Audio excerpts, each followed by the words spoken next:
The Selfish Path to Romance. Download Chapter 1 for free at drkenner.com and at amazon.com.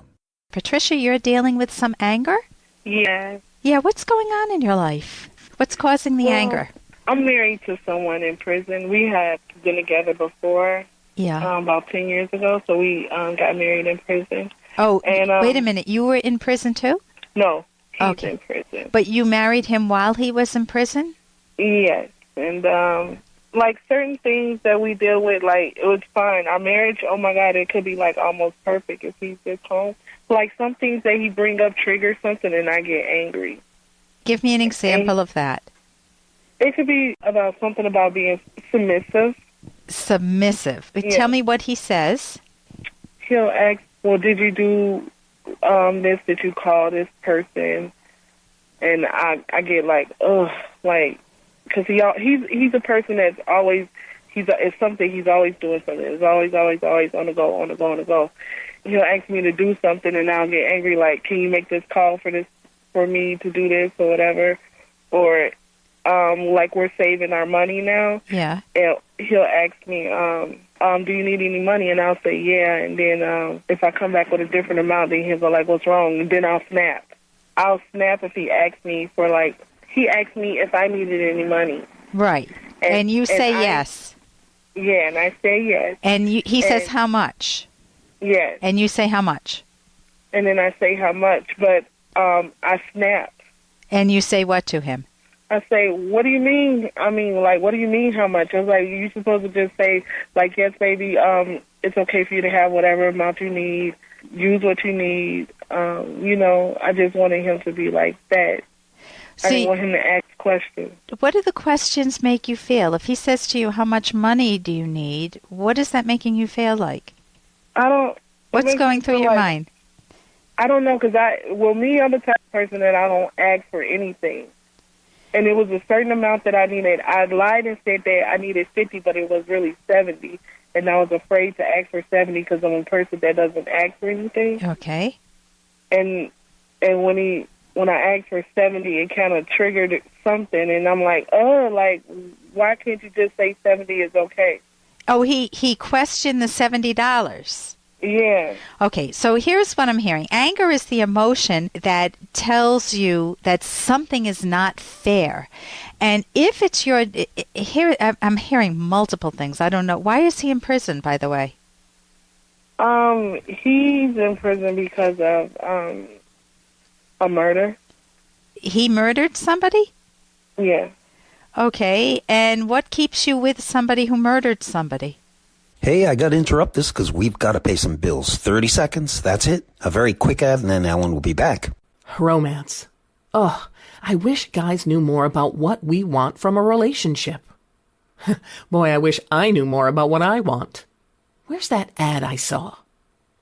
Here it is. The Selfish Path to Romance. A serious romance guidebook. Download Chapter 1 for free at selfishromance.com and buy it at amazon.com. The Selfish Path to Romance. That is interesting. Okay, and what keeps you with somebody who murdered somebody? Well, see, that's where people become a judge of somebody. We all make mistakes. I don't like when people judge. He made a mistake. We make mistakes. It's just some mistakes we get punished for. Okay. And he got punished for a really bad mistake that he did. He wasn't right at the time in his life. But somebody's not living right now because of him, correct? Somebody's father, somebody's girlfriend, or somebody's not living now because of him, right? There's a difference between a mistake and harming somebody. And that's important. You don't have to. You're not calling with that question. I understand you're calling about anger, so I'll go back to that in a moment.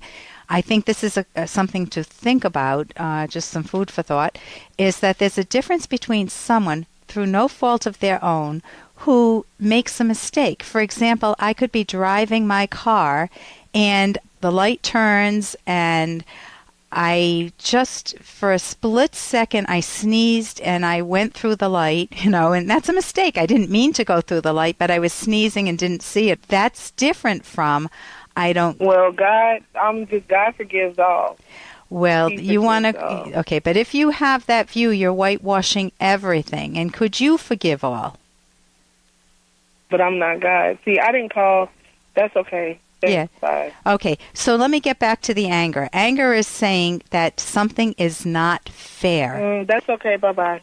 Okay, notice what happens there, that if you bring up an issue where somebody needs to do some more thinking, I mean, if you are married to somebody who deliberately took someone's life, that is a very different motive from somebody who made a mistake.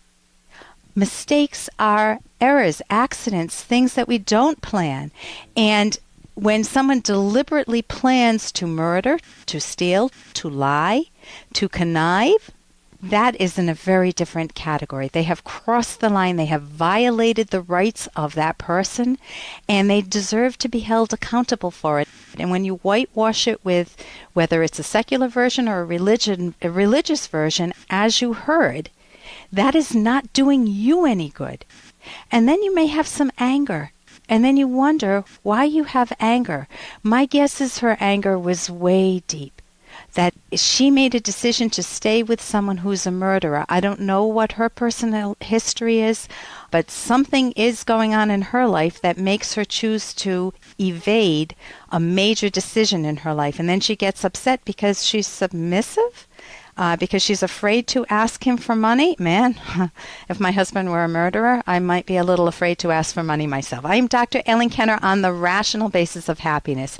And if you want if you want to be happy, you can't get there by pushing stuff out of your mind, by shutting down, whether by hanging up on thoughts that you don't want to entertain, that are much more serious than just the anger issue, or by faking that it's not a problem when you know something is. So if you have something in your life that is a problem and you're afraid to face it, be good to yourself. Gently face the problem and start to deal with it, even if you have to do it in baby steps. For more Dr. Kenner podcast, go to drkenner.com and please listen to this ad. Here's an excerpt from The Selfish Path to Romance, the Serious Romance Guidebook by psychologists Drs. Kenner and Locke.